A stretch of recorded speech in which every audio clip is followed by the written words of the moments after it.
మొన్నటి రోజున ఉగాది పండుగ నాడు ఆంధ్రప్రదేశ్ ముఖ్యమంత్రి నారా చంద్రబాబు నాయుడు గారు యొక్క ఉగాది వేడుకలకు సంబంధించి పాల్గొన్న విషయం అందరికీ కూడా తెలిసిందే. అయితే ఆ ఉగాది వేడుకల్లో ఎందుకని ఆయన సతీమణి నారా భువనేశ్వర్ గారు పాల్గొనలేదని చెప్పేసి రోజా గారు అసభ్య పదజాలంతో మాట్లాడుతున్న మాటలు తెలుగు ప్రజలందరూ కూడా నిజంగా తలదించుకునే విధంగా చెప్పుకోవచ్చు. మరి మొత్తానికి ఇదే అంశానికి సంబంధించి పూర్తి విషయాలు తెలుసుకోవడానికి మనతో పాటు ఉన్నారు సీనియర్ జర్నలిస్ట్ డాక్టర్ కనకదుర్గ గౌరమణి గారు. నమస్కారం అండి. నమస్తే అండి. మేడం, మాజీ మంత్రి ఆర్కే రోజా గారు మరొకసారి ఆవిడ నోటు దురుసుని అందరికీ చూపెట్టుకున్నారని చెప్పుకోవాలి. భువనేశ్వర్ గారి గురించి ఆవిడ మాట్లాడిన మాటలు అందరూ కూడా తలదించుకుంటున్నారు. రోజా గారు ఈ మాటల గురించి మీరేమంటారు? మీ మాటలు ఆవిడ తలదించుకోవట్లేదు, అది సమస్య. అందరు దించుకుంటున్నారు కానీ ఆవిడ దించుకోవట్లేదు అంటారు. ఓకే, ఎందుకంటే ఆవిడకి సిగ్గు తెలియట్లా. ఎవడా నేర్పించాలమ్మా నువ్వు మాట్లాడిన పదాలకు అర్థం ఇది అని. అంటే ఆవిడ ఒక మహిళని మర్చిపోతున్నారు. వైసీపీలో ఉండడం వల్ల ఆవిడ కోల్పోయింది ఏంటంటే తను ఏంటి అనేది మర్చిపోవటం.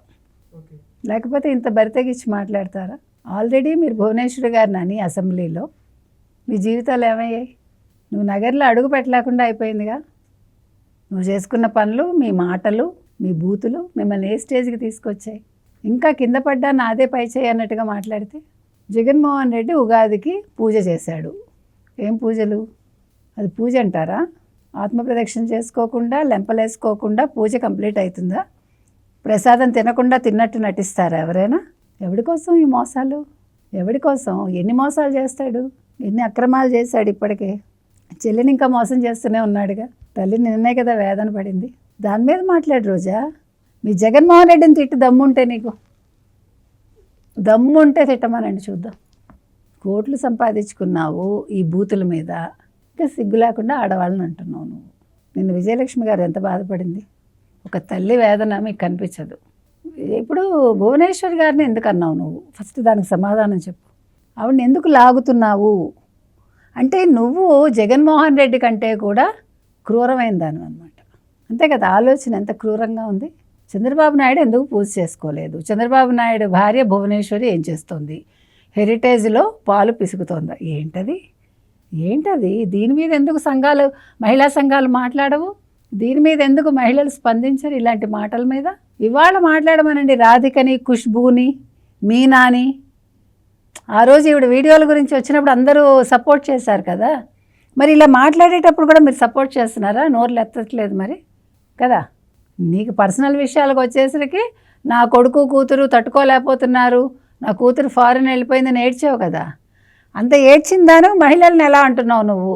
అది కూడా అధికారంలో ఉండే ఒక ముఖ్యమంత్రి భార్యను అనే హక్కు నీకు ఎక్కడి నుంచి వచ్చింది? ధైర్యం ఎక్కడి నుంచి వచ్చింది? ఇవాళ మనం అది అడుగుతున్నాం. పవన్ కళ్యాణ్ భార్య గురించి నీకెందుకు? పవన్ కళ్యాణ్ భార్య దమ్మున్న మనిషి కాబట్టి డిక్లరేషన్ ఇచ్చి వెళ్ళింది తిరుమల. మీ జగన్మోహన్ రెడ్డి లాగా అబద్ధాలు చెప్పలేదు, డిక్లరేషన్ మీద సైన్ చేయనలేదు, దొంగ పూజలు చేయలేదు ఆవిడ. ఎక్కడికి? నందీశ్వరాలయానికి వెళ్ళి ప్రారంభోత్సవానికి ఏం సంకల్పం చెప్పించుకున్నాడు? ముఖ్యమంత్రి అవుతావనా? అంటే నీకు ముఖ్యమంత్రి పీఠం తప్ప నీ కళ్ళకి ఇంకేమీ కనిపించదు.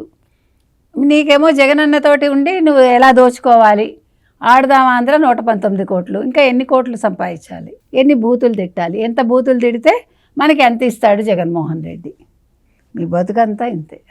ఇవాళ భువనేశ్వర్ గారికి ఒకటే చెప్తున్నామండి, మీరు కేసు వేయండి, వదలొద్దు. సీరియస్లీ చాలా అది. ఎందుకంటే వీళ్ళకి భయం తెలియట్లా.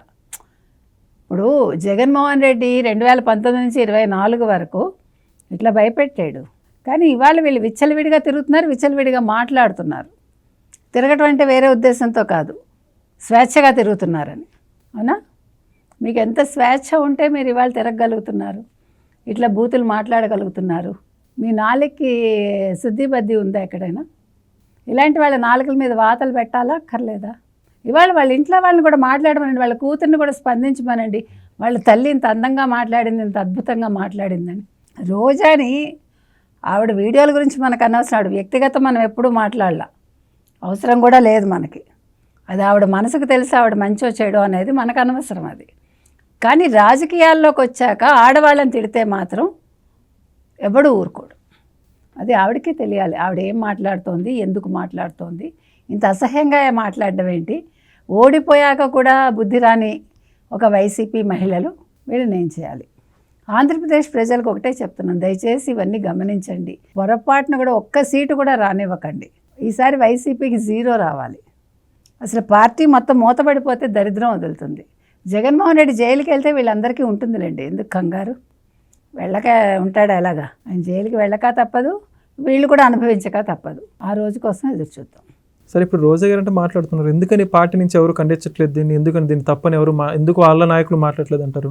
వాళ్ళకి కావాల్సింది అది కదండి. ఇప్పుడు వాళ్ళు మాట్లాడితే మళ్ళీ జగన్మోహన్ రెడ్డి ఏమంటాడో, వాళ్ళని తిడతాడు కదా. ఆమె చాలా చక్కగా బూతులు మాట్లాడింది, మీరెందుకు ఖండిస్తున్నారు అంటాడేమో. ఆయనకు వినసొంపుగా ఉంటాయి కదా. ఇప్పుడు పక్కవాడి భార్యను తిడుతూ ఉంటే సంతోషించేవాడు మగాడా? అలాంటి వాళ్ళు రాజకీయ నాయకులా? అలాంటి వాళ్ళు రాజకీయాల్లో ఉండాలా? వాళ్ళు జగన్మోహన్ రెడ్డే కాదు, వైసీపీ వాళ్ళు కూడా చెప్పాలి దానికి సమాధానం. మీరు అన్నట్టుగా ఖండించకుండా నోర్లు మూసుకుని ఉన్నందుకు వాళ్ళందరూ సిగ్గుతో తలలు దించుకోవాలి. అర్థమైందా? ఈవిడికి ఎలాగే సిగ్గు ఎగ్గు లేదు. వాళ్ళకి సిగ్గు ఉంటే స్పందించాలి, సిగ్గుతో తలలు దించుకోవాలి, అంతే మనం చెప్తాం. Thank you. Thank you. Please subscribe to Leo News for more videos.